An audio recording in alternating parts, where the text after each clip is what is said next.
Alors bonjour à tous, aujourd'hui nous continuons notre lecture de la Bible à la lumière de la tradition de l'Église et nous en sommes rendus au chapitre 55 du livre des psaumes.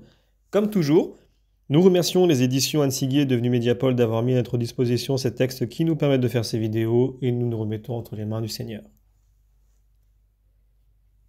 Notre Père, qui êtes aux cieux, que ton nom soit sanctifié, que ton règne vienne, que ta volonté soit faite sur la terre comme au ciel.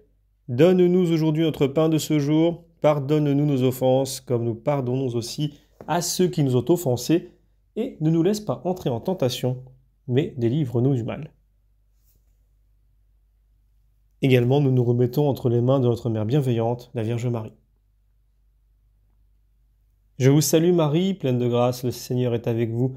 Vous êtes bénie entre toutes les femmes, et Jésus, le fruit de vos entrailles, est béni. Sainte Marie, Mère de Dieu, priez pour nous pauvres pécheurs, maintenant et à l'heure de notre mort. Amen.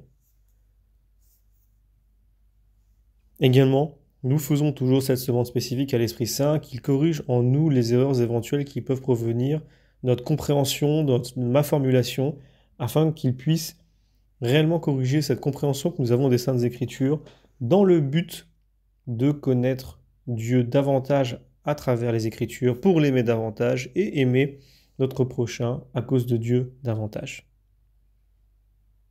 Alors, sans plus attendre, nous pouvons lire le premier verset. Au maître de chœur sur les néguineaux, masquille de David. Alors, pour introduire ce psaume, on peut dire que les phases contrastées de celui-ci peuvent surprendre à première vue. Angoisse, lueur d'espoir, amertume, et enfin une certaine espérance.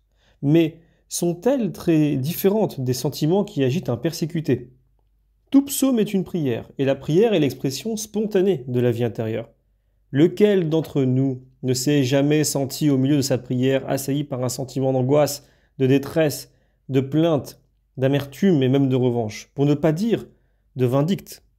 L'admirable est que le psaume reste authentiquement prière, le regard vers Dieu, entrecoupant les émotions, et que la foi et l'espérance sont toujours le dernier mot. La tradition unanime voit dans ce psaume l'agonie et la passion du Christ. Chaque verset lui convient, disent les pères. Dolm Calmé, qui est du même avis, trouve aussi dans le psaume 55 l'histoire de la trahison d'Absalom et d'Aïtophel, donc de Samuel 15, et tous les psaumes sont du Christ, dit saint Augustin. Et le père Barthélemy estime que quand le titre dit de David, on peut adopter cette attribution avec quelques réserves. Donc voyons les rapports entre les récits.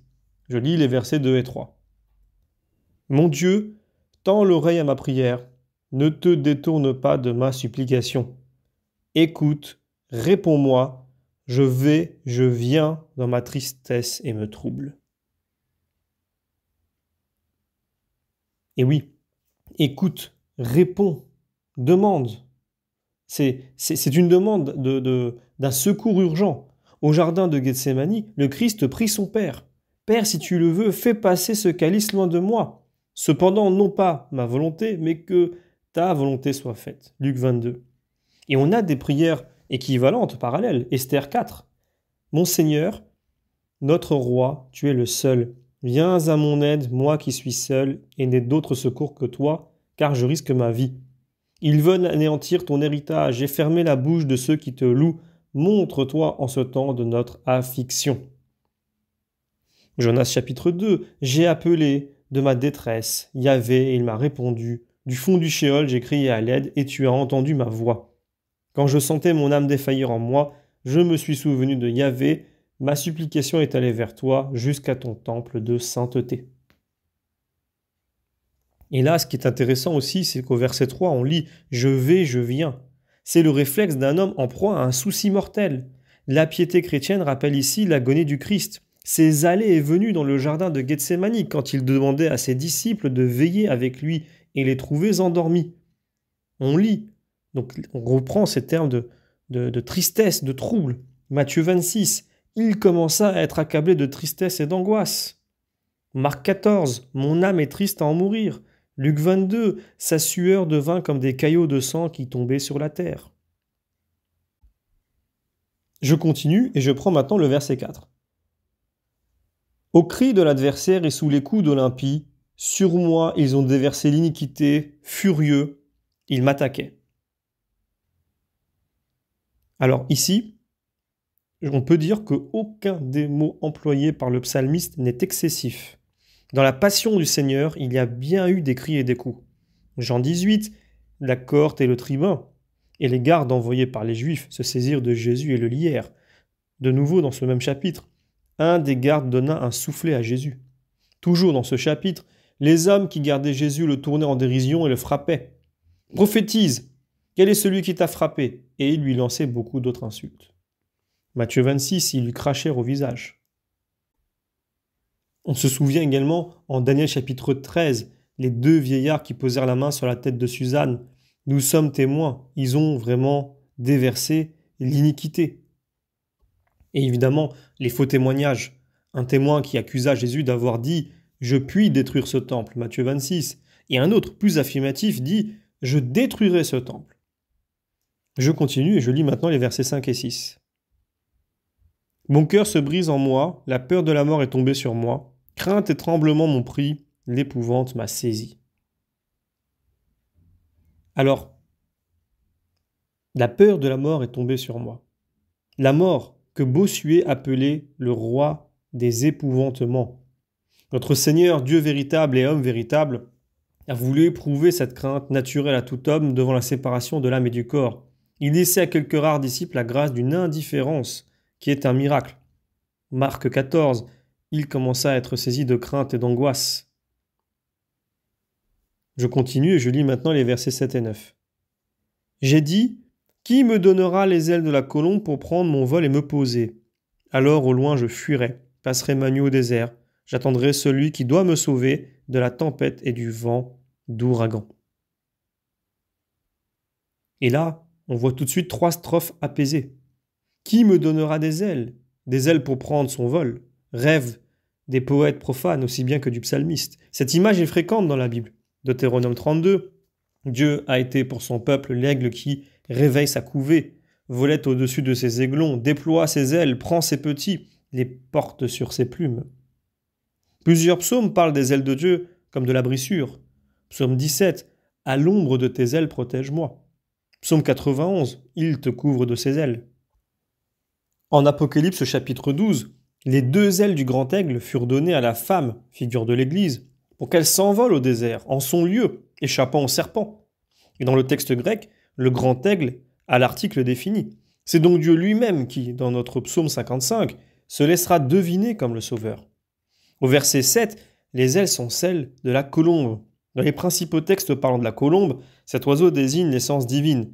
Et d'ailleurs, on peut voir que Saint-Hilaire le rappelle quand il commente ce psaume et Grégoire de Nice également.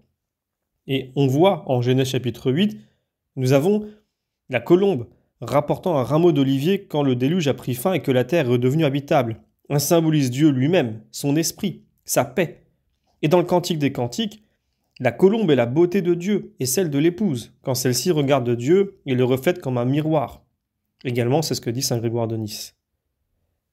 Ensuite, au psaume 68, on se souvient que l'argent et l'or sur la colombe sont la splendeur de cette beauté. Mais le texte majeur évoquant la colombe, c'est Jean chapitre 1. Jean regarda Jésus venant à lui et il dit « Voici l'agneau de Dieu, pour qu'il soit manifesté en Israël. Pour cela même je suis venu, moi baptisant dans l'eau. » Jean rendit témoignage en disant « J'ai contemplé l'Esprit descendant du ciel comme une colombe et demeurant sur lui. » Et moi je ne l'avais pas vu auparavant, mais celui qui m'a envoyé baptiser dans l'eau m'a dit « Sur lui tu verras l'Esprit descendre et demeurer. C'est lui qui baptise dans l'Esprit Saint. » Et moi j'ai vu et j'ai rendu témoignage que celui-ci est le Fils de Dieu. Je continue et je prends maintenant le verset 8. Alors au loin je fuirai, passerai mes nuits au désert. Au loin je fuirai. Fuir non seulement les ennemis, mais aussi la tempête physique et morale. Le désert, lieu qui attire les âmes de prière. Jésus se retirait dans les lieux déserts et priait. Luc chapitre 5. D'ailleurs, Pichari et le père de Foucault ont imité Jésus et ils ont trouvé Dieu au désert. Ils y ont attendu celui qui devait les sauver. Je continue et je lis maintenant les versets 10 à 12. Submerge le Seigneur, divise leur langue, car j'ai vu dans la ville querelle et violence, qui jour et nuit déborde ses murs, au milieu d'elle, embûches, ruines et douleurs, fraude et mensonge ne quittent pas ses places. Alors, dans le contexte messianique de ce psaume, on pense surtout aux querelles et à la violence, aux embûches, aux ruines, aux douleurs, qui entourent la passion du Christ. Mais c'est le lieu de considérer que la prophétie concerne le Christ et son corps, en tout lieu et dans tout pays. Le désert et la ville, toute la cité humaine, toute la terre des hommes, où saint Augustin discerne deux cités. Deux amours ont fait deux cités. L'amour de soi poussé jusqu'au mépris de Dieu a fait la cité terrestre. L'amour de Dieu poussé jusqu'au mépris de soi a fait la cité céleste. Donc les deux cités sont mêlées en ce monde. On y trouve de grands saints, de très belles choses et d'autres qui sont affreuses. Il ne faut jamais oublier le grand bien qui, par la grâce de Dieu, se fait sur la terre, chez les hommes, mais on ne peut ignorer les grands maux qui offensent Dieu, fermer les yeux sur les massacres, les génocides et oublier l'usage criminel que l'homme fait de la création sous prétexte de science. Il y a là défi et blasphème contre Dieu, seul et unique créateur. Avant nous, les anciens avaient rêvé de créer un homme, et le mythe de Prométhée s'achève sur le châtiment dur et éternel que la vengeance des dieux de l'Olympe fit tomber sur l'imprudent. Des voix autorisées l'ont dit.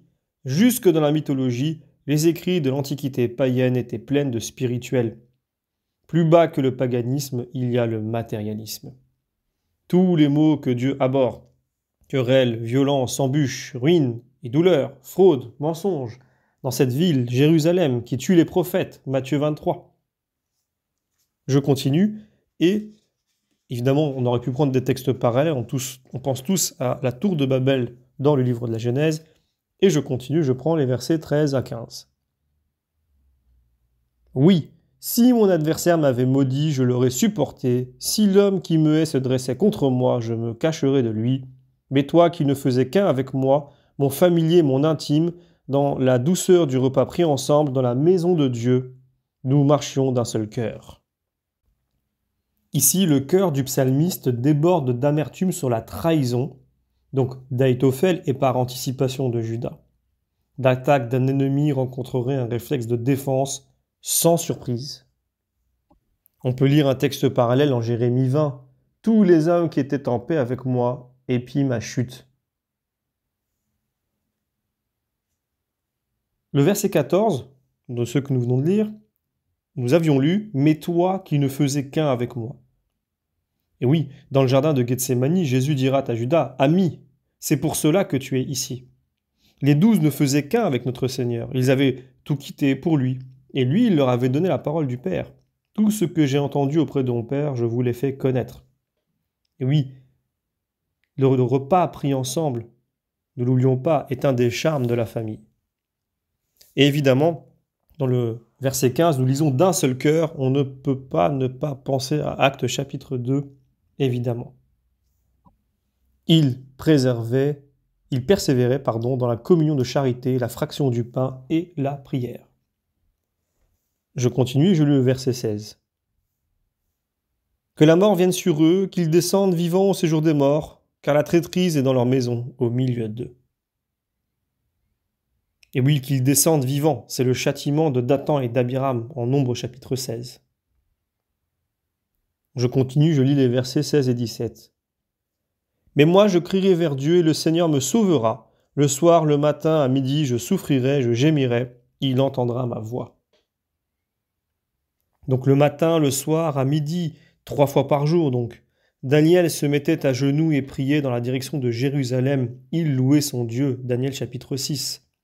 Eusèbe dit, le soir, agonie du Christ, le matin, jugement, à midi, crucifixion. Et la prière de Néhémie, écoute la prière que ton serviteur t'adresse jour et nuit. Néhémie chapitre 1. Et au verset 18, je gémirai. Le gémissement est la voix de la colombe. L'Esprit lui-même intercède pour nous d'en haut par des gémissements ineffables. Je continue et je lis le verset 19. Il rachètera mon âme dans la paix, l'arrachant à ceux qui me combattent, car ils sont des milliers contre moi. Et là, c'est le sommet du psaume, dit Dom Claude Jean Esmy. Père, entre tes mains, je remets mon esprit. Luc chapitre 23. Je continue, verset 20. Dieu écoute. Il les humiliera. Lui qui est avant les siècles, car pour eux pas de foi jurée, ils ne craignent pas Dieu. Et oui, Dieu écoute. Cette assurance continue. L'acte de foi des versets 3 et 18. Et nous pouvons lire un texte parallèle, 1 Jean chapitre 5. Telle est l'assurance que nous avons auprès de lui. Si nous lui demandons quelque chose selon sa volonté, il nous écoute. Je continue et je lis les versets 21 à 23. L'impie a porté la main sur ses frères, il a souillé son alliance. Sa bouche est douce comme du lait, mais son cœur est un combat. Ses discours ont plus d'onction que l'huile, mais ce sont glaives nus. Compte sur le Seigneur pour avoir soin de toi et lui-même te nourrira. Il ne te livrera pas éternellement, le juste à la tempête. Lui-même te nourrira. On lit dans Matthieu 6, « Regardez les oiseaux du ciel, ils ne sèment ni ne moissonnent, ils n'amassent pas dans des greniers et votre Père du ciel les nourrit. Ne valez-vous pas beaucoup plus qu'eux ?» Et à la tempête, il ne faut pas oublier ce passage de Jonas chapitre 1. Jonas s'embarqua pour aller à Tarsis pour fuir loin de la face de Yahvé. Mais Yahvé déchaîna un grand vent sur la mer, il y eut une grande tempête en mer et le navire menaçait de se briser. Des hommes crièrent vers Yahvé et dirent « Ah, Yahvé, ne nous fais pas noyer à cause de la vie de cet homme, ne nous impute pas le sang innocent, car c'est toi, Yahvé, qui as fait comme il te plaisait. » Évidemment, Jonas devient une belle figure du Messie en se jetant à la mer pour sauver tout le monde. Et la tempête cessa. Barsotti médite et commente cette page d'ailleurs. Je termine avec le verset 24, qui est le dernier verset. « Dieu, tu les conduiras au puits de perdition. Les hommes de sang et de fraude n'atteindront pas la moitié de leur jour, mais moi, j'espère en toi, Seigneur, pour toujours. » Et là, on voit que l'angoisse du début du psaume et des versets précédents, 21 et 22, se résout dans l'espérance. En antithèse aux impies qui ne verront pas la moitié de leur jour. Locution convenue qui ne prétend pas être une mesure. Le fidèle espère en Dieu pour toujours. Et au verset 10, 16, 20, 24, le psalmiste demande-t-il une vengeance ? En tout cas, il ne l'exécutera pas lui-même. Il la laisse à Dieu, car le Deutéronome avait dit « À moi, punition et rétribution ». Évidemment, n'oublions pas ce passage important des évangiles « Aimez vos ennemis ». Alors, je terminerai en lisant quelques commentaires sur les ailes de la colombe. On en a parlé tout à l'heure, c'était les versets 7 à 9. Saint Grégoire de Nice dit ceci. Il demande les ailes rapides et infatigables de la colombe pour voler très haut, puis s'arrêter et se reposer dans ce lieu qui, à l'abri des ennemis, déborde de richesses divines. Ô désert où s'évanouit toute malice, loin de craintes humaines, loin de la tempête des tentations. Il dit ailleurs aussi, le fidèle a lutté contre la tristesse, le trouble, les traitements hostiles, les paroles mauvaises, la crainte des ténèbres, la mort. Il a vaincu tous ses ennemis et a pris les ailes de celui qui est apparu en forme de colombe à notre vie, donc le Christ. Il se rend dans la solitude vide de toute malice, où l'on trouve le repos. Toute la course de sa vie est suspendue à sa confiance en Dieu, le soir, le matin, à midi, toujours. Également ailleurs, il dit « La colombe figure les ascensions de l'âme, de gloire en gloire. » Et encore ailleurs, la vie spirituelle dégagée des épaisseurs terrestres est symbolisée par la colombe, puisque l'Esprit Saint lui-même a été vu par Jean sous la forme d'une colombe. Également, dans une autre homélie, « Détourne de moi tes yeux, car ils m'ont rendu des ailes. » L'Écriture attribue à Dieu des ailes. On lit « Cache-moi à l'ombre de tes ailes, sous ses ailes tu espères. » Et ailleurs, il déploie ses ailes et le prend. Comme la poule rassemble ses poussins sous ses ailes figurent la puissance, la béatitude, l'immortalité. Le péché nous a spoliés de la ressemblance avec Dieu. Depuis la désobéissance du premier homme, nous avons perdu nos ailes et nous ne sommes pas restés sous les ailes de Dieu, mais la grâce de Dieu nous fait reprendre des ailes par la sainteté et la justice. Ton regard me rend les ailes de la colombe. Je puis m'envoler et me reposer. Et je termine avec ce commentaire de saint Augustin sur le psaume 55 où il dit ceci. Sur le passage Dieu tend l'oreille à ma prière, ne te détourne pas de ma supplication, écoute, réponds-moi. Ces paroles sont celles d'un homme angoissé, harcelé, en pleine tribulation. Il prie, il souffre, il aspire à être délivré du mal. Mais voyons dans quel malheur il se trouve. Quand il a commencé à le dire, nous reconnaîtrons que nous sommes nous aussi dans la même tribulation, et nous unirons notre prière à la sienne. Je suis affligé, dit-il, troublé à force de tourments. Quel tourment? Il a mentionné les hommes mauvais qui le font souffrir. Ce qu'il appelle son tourment, c'est la souffrance qui lui vient des hommes mauvais. Dans ce monde, il y a des hommes mauvais. Ne croyez pas qu'ils ne servent à rien et que Dieu n'en fasse rien de bon. Tout homme mauvais, quel qu'il soit, vit en ce monde pour s'y corriger ou pour qu'un bon soit, par lui, exercé et grandisse dans l'amour de Dieu par le support des offenses. Dieu veuille que ceux qui nous exercent à présent se convertissent et s'exercent avec nous à grandir dans l'amour de Dieu. Mais aussi longtemps qu'ils restent dans cette disposition de nous tourmenter, ne les haïssons pas. Car tel ou tel d'entre eux persévérera-t-il dans cet état où il est mauvais? Nous ne le savons pas. Et souvent, alors que tu croyais un ennemi, c'est un frère que tu es, et tu ne le sais pas. L'Écriture nous enseigne que le diable et ses anges sont destinés au feu éternel. C'est d'eux seuls qu'on ne peut espérer aucune conversion, et c'est contre eux seuls que nous avons à mener une lutte secrète.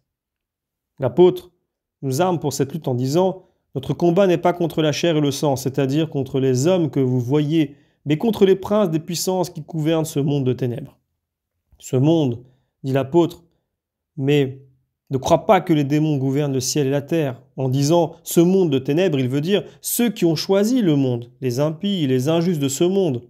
Ce monde dans l'Évangile a dit « et ce monde ne l'a pas reconnu ».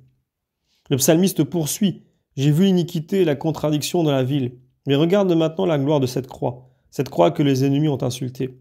Les rois la portent maintenant sur le front, son effet prouve sa puissance. Le Christ a conquis le monde, non pas le fer. Devant ce bois, les ennemis hochaient la tête. S'il est le Fils de Dieu, qu'il descende de la croix, mais lui, il tendait les bras à ce peuple qui ne croyait pas. » Voilà.